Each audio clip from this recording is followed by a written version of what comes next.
बातमी बारामतीमधून उपमुख्यमंत्री अजित पवार आणि बारामतीच्या खासदार सुप्रिया सुळे आज उद्घाटनाच्या कार्यक्रमाला समोरासमोर आले होते। मात्र दोघांनी एकमेकांची बोलणं टाळलं। मात्र एकमेकांकडे बघितलं सुद्धा नाही। दुसरीकडे अजित पवारांना सोडून गेलेले हर्षवर्धन पाटील यांनी मात्र आवर्जून अजित पवारांना नमस्कार केला। सुप्रिया सुळे या अजित पवारांच्या गटातले मंत्री दत्तात्रय भरणे यांच्यासोबत संवाद साधताना दिसल्या।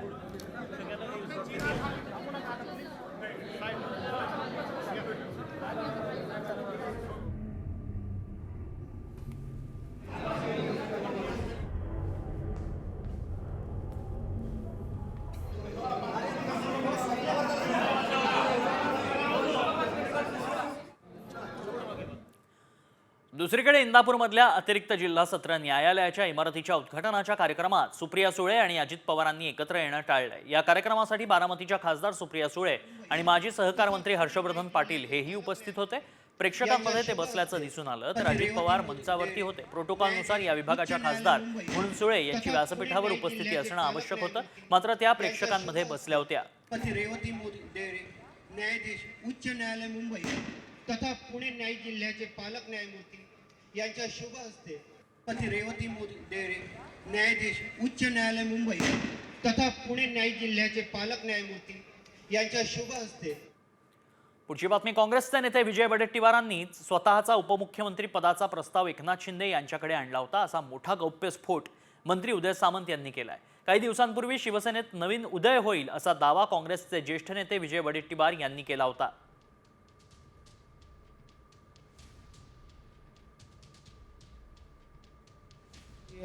त्यांनी प्रस्ताव एकनाथ शिंदे साहेबांकडे देखील आणलेला होता स्वतःचा। आता कदाचित त्यांना असं वाटत असेल की मी आडकाठी त्यावेळी बनलो असेल, मग आता कोणाची बदनामी करायची, तर उदय सामंतची बदनामी करायची। त्याच्यामुळे त्यांना कोणामार्फत फोन गेला होता, कोण त्यांच्याशी बोललं होतं, ही माझ्याकडे जेवढी इतंभूत माहिती आहे तेवढी कोणाकडे नाही। परंतु मी परवा देखील सांगितलं, मी काही पॉलिटिकल एथिक्स पाळतो, निर्बंध पाळतो, त्याच्यामुळे ह्या गोष्टी झालेल्या मी सोडून देतो। पण माझ्या नावावर शंका उपस्थित करून ज्यांचा स्वतःचा अस्त झाला आहे त्यांनी स्वतःचा उदय करून घेऊ नये। पुढची बातमी, लांब पल्ल्याच्या एक्सप्रेसमध्ये चहा पिताय तर जरा सावध राहा, कारण ही बातमी जरूर पहा आणि मग त्यानंतर तुम्हाला कळेल। एक्सप्रेसमध्ये चहा पिताना 10 वेळा नाही 100 वेळा विचार करा, कारण चहा विक्रेते काय प्रताप करतायत याचा धक्कादायक व्हिडिओज पुरावाच समोर आलाय। एक्सप्रेसच्या टॉयलेट जेट स्प्रेच्या पाण्यानं विक्रेता चहाची किटली धुतोय आणि त्यानंतर याच किटलीत तो चहा भरणार आणि तो तुम्हाला विकला जाणार। टॉयलेटमध्ये वापरला जाणाऱ्या पाईपमधून तो किटली धुतो। हा किळसवाणा खाणेरडा प्रकार प्रवाशांना आपल्या कॅमेरामध्ये चित्रित केलाय। प्रवाशांनी मात्र या व्हायरल व्हिडिओवर संताप व्यक्त केलाय। टॉयलेटमध्ये जो जेट स्प्रे असतो त्या जेट स्प्रेने त्यानं किटली धुतली आणि त्यानंतर याच किटलीत चहा भरून त्यानं चहाची विक्री देखील केली आहे। त्यामुळे तुम्ही जर रेल्वेत येणारा चहा, एक्सप्रेस ट्रेनमध्ये येणारा चहा पीत असाल तर जरा सावध राहा।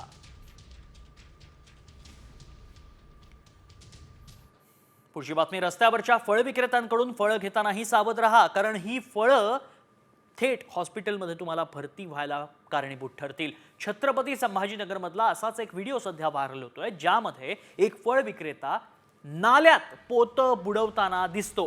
नाल्यातल्या घाण पाण्यात तो हे पोतं धुतो आणि नंतर तेच पोतं केळ्यांवरती टाकतो। फळं ताजी ठेवण्यासाठी हे विक्रेते घाण पाण्याचा वापर करत असल्याचं धक्कादायक वास्तव यामुळे आता समोर आलंय। हा संतापजनक प्रकार समोर आल्यानंतर कारवाईची मागणी देखील केली जाते।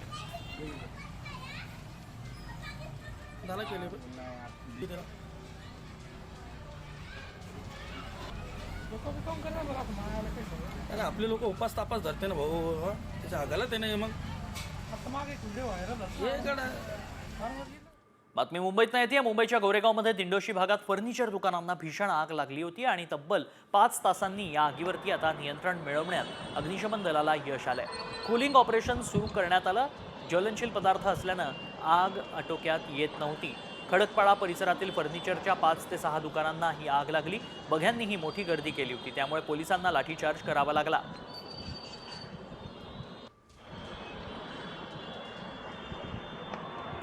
दिंडोशी गोरेगाव परिसरामध्ये भीषण आग लागली होती आणि 5 तासांनंतर या आगीवर नियंत्रण मिळवण्यात यश आलं। दिंडोशी फर्निचर मार्केटला आग लागली।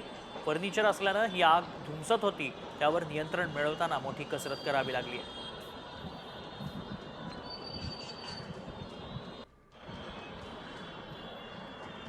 पाच तास ही आग धुमसत होती.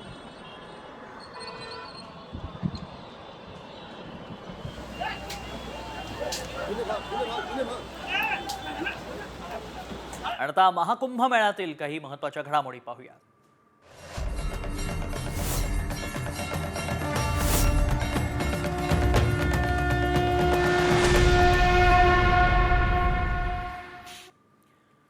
नव्वदच्या दशकातील प्रसिद्ध अभिनेत्री जिनं आपल्या सौंदर्यानं प्रेक्षकांना घायाळ केलं होतं त्या अभिनेत्री ममता कुलकर्णीनं संन्यास घेतलाय. किन्नर आखाड्यात महामंडलेश्वर तिला बनवलं गेलं, ज्यामध्ये ममता कुलकर्णीला पट्टाभिषेक करून महामंडलेश्वर ही पदवी देण्यात आली. जुना आखाड्याचे आचार्य नारायण त्रिपाठी यांनी ममता कुलकर्णीला दीक्षा दिली. या विधी दरम्यान संन्यास धारण केल्यानंतर ममता कुलकर्णीनं भगवं वस्त्र परिधान केलंय. ममता कुलकर्णी आता श्री यमाई ममता नंदगिरी नावानं ओळखली जाईल.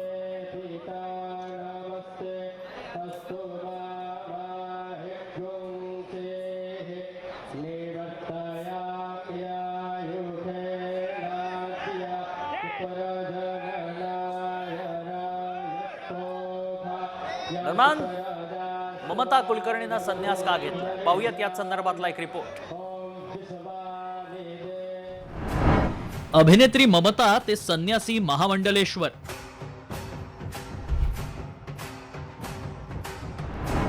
महाकुंभात ममता बनली संन्यासी. ममताचा बॉलिवूड ते किन्नर आखाडा प्रवास.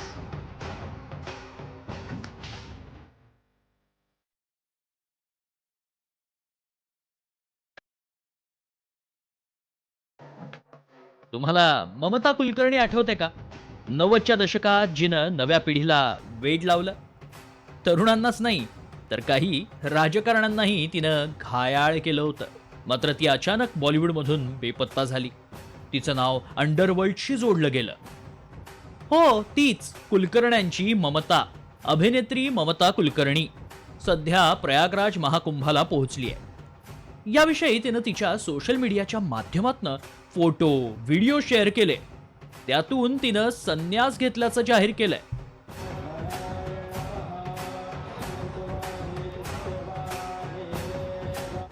ती आता किन्नारांची महामंडलेश्वर झाली आहे.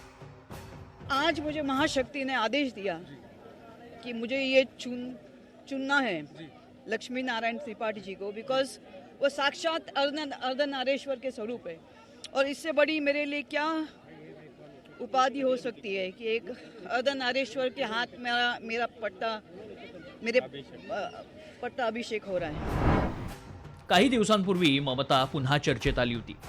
ती तिच्या ड्रग्ज रॅकेट कनेक्शन्समुळे आणि तेव्हापासून तिच्याविषयी सतत काही ना काही माहिती समोर येत राहिली. ममता मुंबईतच राहते, मात्र तिनं बॉलिवूडला राम केला होता आणि एकांत निवडला होता.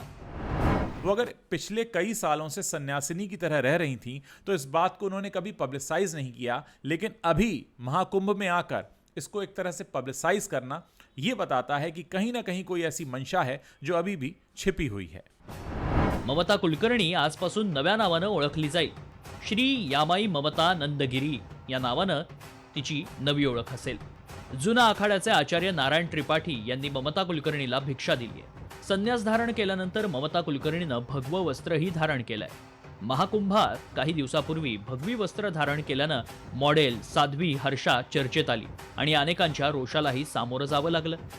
ममताचं हे संन्यास रूप त्यामुळे वादात तर अडकणार नाही ना, कारण ममता कुलकर्णी म्हणजे वाद हा तिचा बॉलिवूडमधला इतिहास आहे.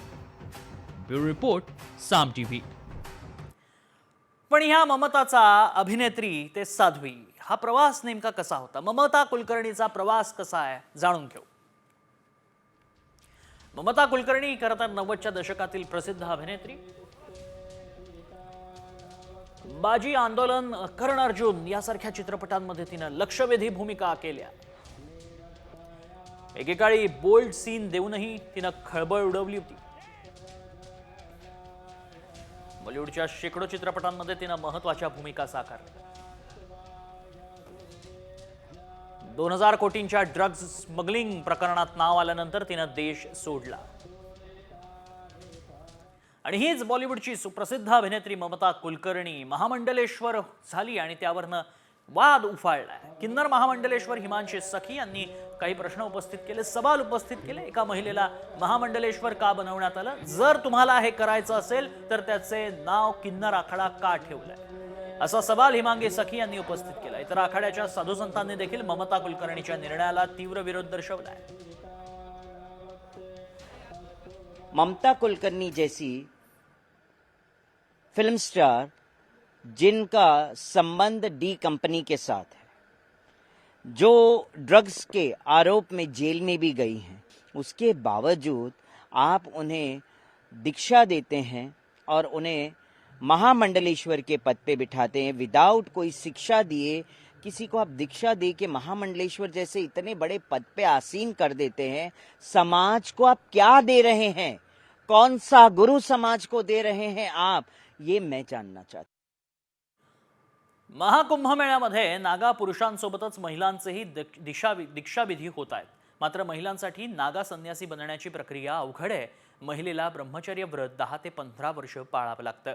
महिलेच्या कौटुंबिक आणि सांसारिक जीवनाची कसून तपासणी केली जाते. गुरुला आपली क्षमता आणि ईश्वराप्रती समर्पण सिद्ध करावं लागतं. जेव्हा आखाड्याच्या गुरुचा या सर्व गोष्टींवर विश्वास असतो तेव्हाच ते त्याला दीक्षा देण्यास तयार होतात.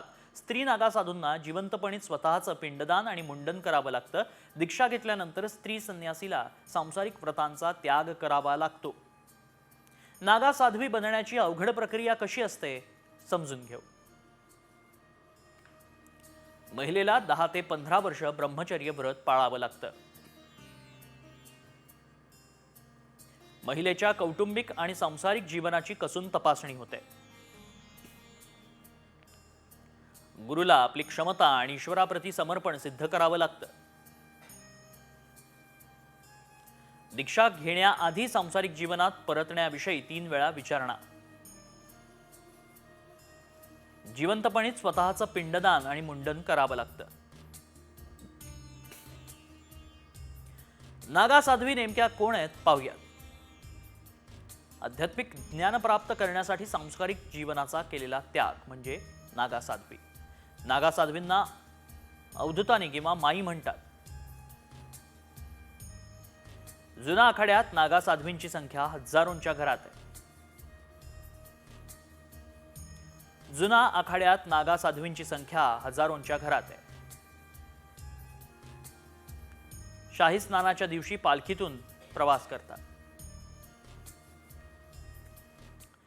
बागेश्वर बाबा आणि मॉडेल साध्वी लग्न करणार आहेत हे ऐकून तुम्हाला आश्चर्याचा धक्का बसला असेल. मात्र सोशल मीडियावर केलेला दावा खरा आहे का, खरंच दोघं लग्न करणार आहेत का, याची आम्ही पडताळणी केली. त्यावेळी सत्य काय समोर आलं पाहूया. इनके नाम में 420 है. और इन्होंने विचित्र का कमेंट किया है, गुरुजी मैं आपसे शादी के लिए अर्जी लगाई थी, आपने सपने में बालाजी आए थे, तो क्या पक्का समझे. ऐकलत, बागेश्वर बाबाला कुणीतरी लग्नासाठी प्रपोज केलंय आणि हे प्रपोज महाकुंभात चर्चेत आलेल्या हर्षा रिचारी यानं केल्याचा दावा केलाय. पण खरंच हे दोघं लग्न करणार आहेत का. मॉडेल साध्वी बागेश्वर बाबाशी लग्न करणार.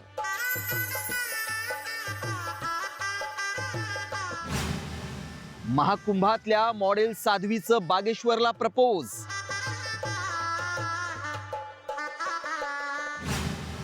व्हायरल मेसेज मागचं सत्य काय.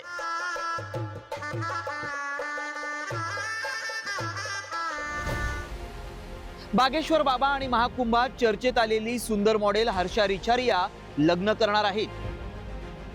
दोघं आता लग्न करणार असल्याचा व्हिडिओ व्हायरल करण्यात आलाय.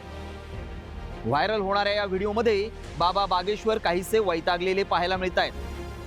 त्यांच्या हातात मोबाईल आहे आणि ते बागेश्वर धामच्या ऑफिशियल यूट्यूब चॅनलवर कमेंट वाचत असल्याचं सांगण्यात येत आहे. इनके नाम में 420 है. और इन्होंने विचित्र का कमेंट किया है, गुरुजी मैं आपसे शादी के लिए अर्जी लगाई थी, आपने सपने में बालाजी आए थे, तो क्या पक्का समझे. हा व्हिडिओ व्हायरल झाल्यानं आम्ही याची पडताळणी केली. खरंच बागेश्वर बाबा आणि हर्षा रिचारिया लग्न करणार आहेत का, की ही अफवा आहे. सध्या सोशल मीडियावरही अनेक जण हाच प्रश्न विचारतायत. त्यामुळे याचं सत्य शोधून काढण्यासाठी आमच्या व्हायरल सत्य टीमनं पडताळणी केली. त्यावेळी आम्हाला यात आणखी काही व्हिडिओ सापडले. या पूर्ण व्हिडिओत बागेश्वर बाबा काय म्हणतायत ऐका. बिल्कुल पक्का ना समझे बहन जी, राखी रख लेना, रक्षाबंधन पे जरूर आना, वेलकम टू यू. हाँ, तुम्हें शर्म नहीं आती अपने मन से? इतने प्रमाणित यूट्यूब चैनल पर, बागेश्वर धाम का यूट्यूब चैनल प्रमाणित है. हमें ब्याह करना होगा तो हम यूट्यूब से थोड़ी करेंगे, हम माता जी की आज्ञा से कर लेंगे. गजब की हो, तुम्हें शर्म नहीं आती अपने मन से? है नक्कटू. त्यामुळं आमच्या पडताळणीत काय सत्य समोर आलं पाहूयात. बागेश्वर बाबा हर्षा रिचारियाच्या लग्नाची अफवा आहे. बागेश्वर बाबा वाचून दाखवत असलेला मेसेज दुसऱ्या व्यक्तीचा आहे. हर्षा रिचारियानं बागेश्वर बाबाला मेसेज केलेला नाही. हा व्हिडिओ एडिट करून व्हायरल करण्यात आलाय. हर्षा रिचारिया ही महाकुंभात गेल्यामुळे ती चांगली चर्चेत आली आहे. तिला साध्वीही बोलण्यात आलं. त्याचाच फायदा घेत आता बागेश्वर बाबा आणि हर्षा रिचारिया लग्न करणार असल्याचे मेसेज व्हायरल होत आहेत. मात्र यात तथ्य नसून आमच्या पडताळणीत दोघं लग्न करणार असल्याचा दावा असत्य ठरलाय. ब्युरो रिपोर्ट, साम टीव्ही न्यूज. तर दुसरीकडे महाकुंभमेळ्यात घाऱ्या डोळ्यांच्या सुंदर युवतीचा व्हिडिओ व्हायरल झाला. मोनालिसा म्हणून ओळखली जाणाऱ्या युवतीचं आडनाव भोसले देखील आहे. महाकुंभमेळ्यात तिनं 10 कोटी रुपये कमावल्याचा दावा केला जातोय. नेमकं सत्य काय आणि काय असत्य आहे पाहूया. प्रयागराजच्या महाकुंभात मोनालिसाची लॉटरी.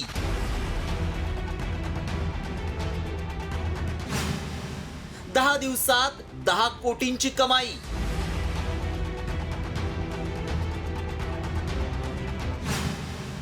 व्हायरल मेसेज मागचं सत्य काय?